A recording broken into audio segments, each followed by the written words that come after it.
This morning, I woke up at 5 a.m. to live stream a concert. Now, who in the world hosts a concert at 5 in the morning? You're listening to the Optimize Online Marketing Podcast. I'm your host, Stacey Barnes. I'm a customer journey marketing strategist, and I help you maximize sales by optimizing the customer experience. Hello, friends. Welcome back.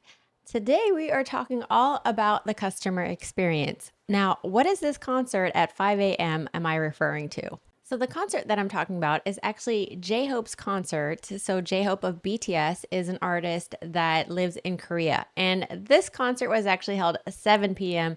Korean Standard Time, which equated to 5 a.m. Eastern Standard Time. When we talk about the customer experience, we tend to talk about in-person events such as concerts, conferences, movies, restaurants, grocery shopping. Those are all things that happen in person. But what about the customer experience in the digital sense? So for example, this concert was entirely digital. I did not meet anyone or go any place to go see this concert. Everything happened straight through my computer. Similarly, when people find us online, purchase our product or program, all of that interaction happens online, much in the same way that the concert happened online. Just because something takes place online doesn't take away that the fact that it is an experience in and of itself. So what exactly defines the customer experience? The customer experience is a summary of the moments that happen during an interaction. So there's the customer experience, which is what the entire thing looks like. Then there's certain interactions, for example, when they find you,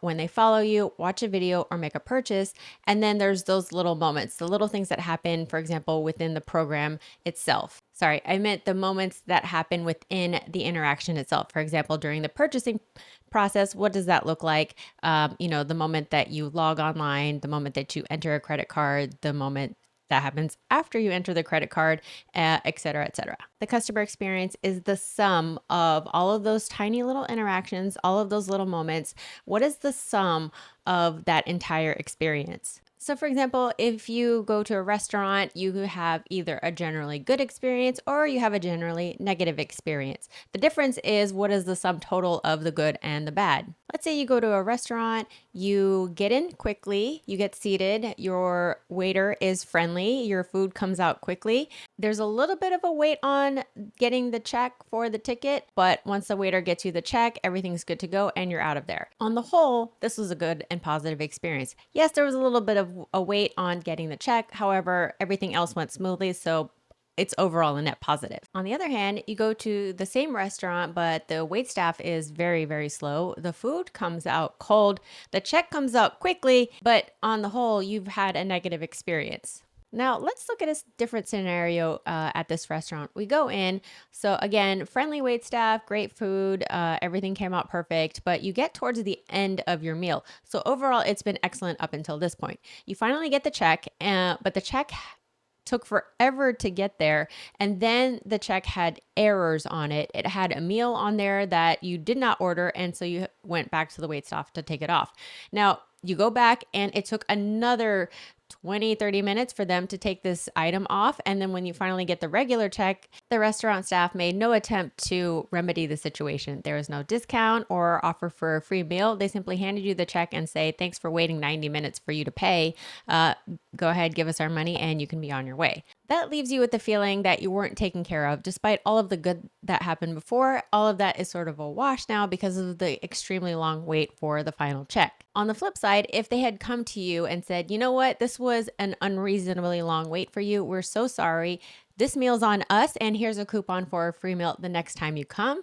Then the experience of that situation looks a little bit better. The moral of this story is basically that the more positive interactions there are, the better the customer experience is as a whole. There's not one singular moment or interaction that can tank the customer experience. Even with the unusually long wait time, you can still remedy that by giving them something that's of more value than that excessive wait time. Now you're wondering, how does the customer experience apply to my business online? Let's go back to that online concert. Now, I've been to in-person concerts and I've done online concerts. If you've been in the online space for some time, you've probably done online workshops and in-person workshops. In-person is obviously a lot different than doing something online. For example, going to a concert in person is totally different from doing a concert online. The experiences are vastly different, but it is the same concert. The music is exactly the same, the artist is exactly the same, the set design is exactly the same. So there's a lot of the things there's a lot of things that are the same in an online versus an in-person concert. But now let's talk about the differences. There are pros and cons to an in-person concert, and there are pros and cons to an online concert. In person, there is a ton more energy. All the people in the room, seeing everyone getting excited about seeing this artist in concert and seeing the artist themselves in person is a whole different vibe, a whole different energy. Cons to that are that it's more expensive. You have to go to the venue, you have to find parking, you have to walk your way to the venue itself, and you probably don't have a really great view. On the flip side, the online version of a concert is the complete opposite of an in-person. You don't get to see the people there.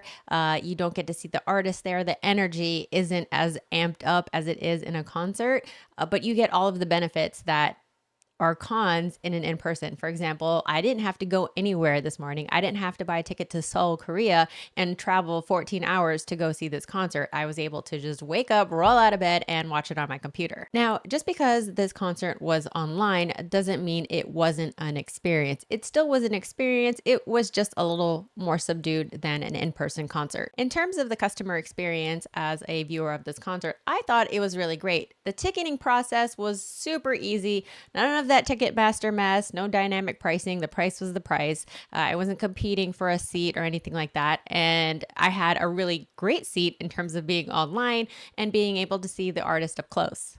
The show itself was highly produced. The artist was on fire.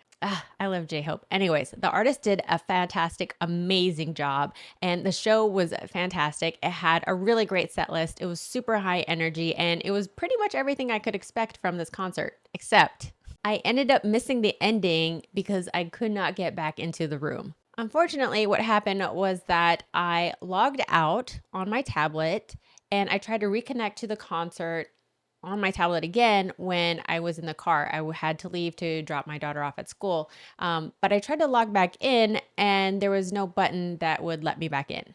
There was only a few minutes left of the concert and I was just hoping to catch the end of it, but unfortunately that didn't happen because I couldn't get back into the room.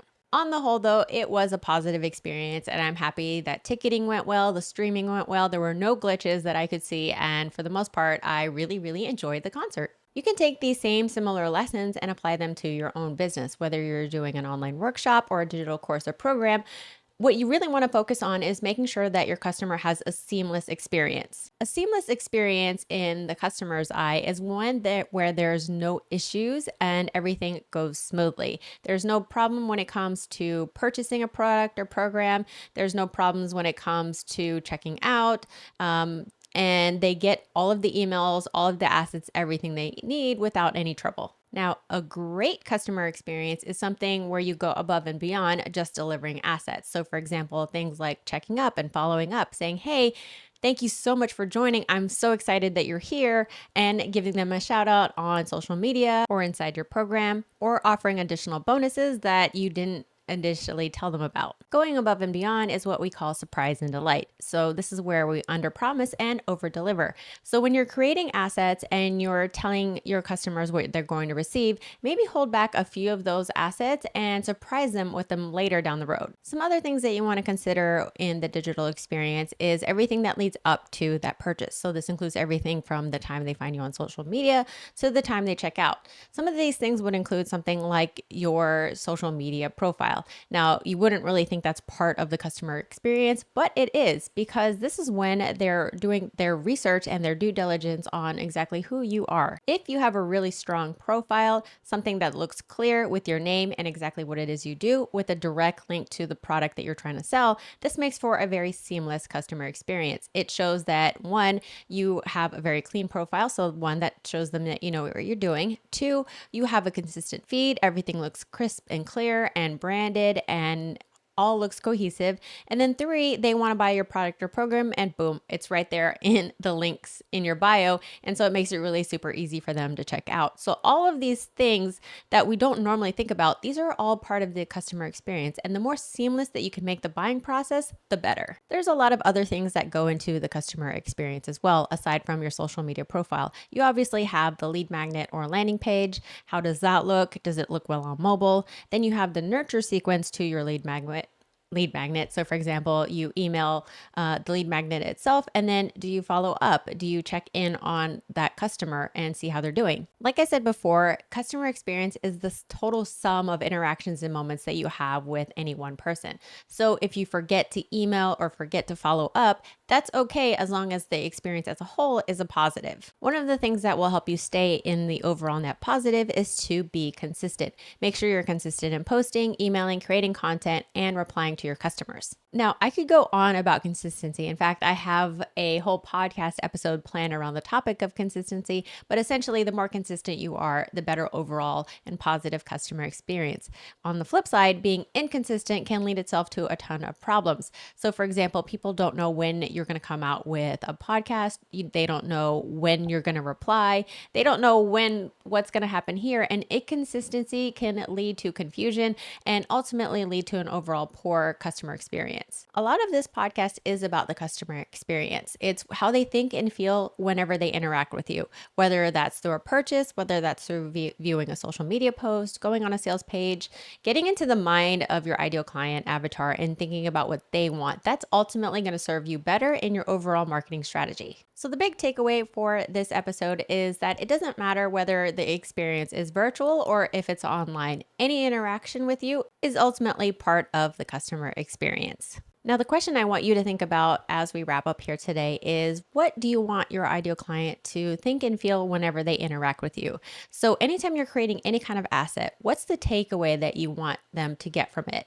The better you can answer this question, the better you'll be able to serve your ideal client, and the more likely that they'll purchase from you in the long run. All right, that's it for me today, friends. Thank you so much for watching. Thank you so much for listening. I appreciate you, and I'll see you next time.